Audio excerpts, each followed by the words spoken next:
नमस्कार दोस्तों, स्वागत है आप सभी का हिस्ट्री हब इंडिया में। आज हम बात करेंगे भारत के महान क्रांतिकारी नेताजी सुभाष चंद्र बोस के बारे में।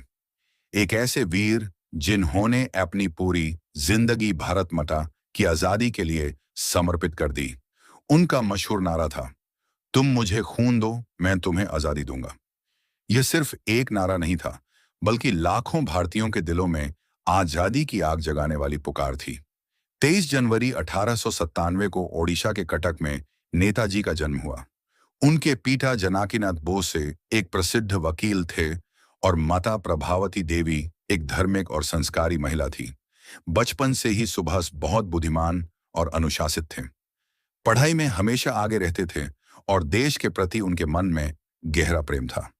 थंबनेल उच्च शिक्षा के लिए वे इंग्लैंड गए और इंडियन सिविल सर्विस यानी आईसीएस की कठिन परीक्षा शानदार रैंक के साथ पास की, लेकिन उन्होंने अंग्रेज सरकार की नौकरी करने से इनकार कर दिया। उनका मानना था कि देश की सेवा किसी भी पद या नौकरी से बड़ी होती है।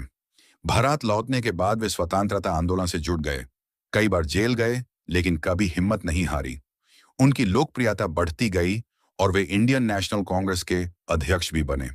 बाद में विचारों के अंतर के कारण उन्होंने अपना अलग रास्ता चुना। उनका मानना था कि भारत को आजादी सिर्फ बातों से नहीं, बल्कि संघर्ष से मिलेगी।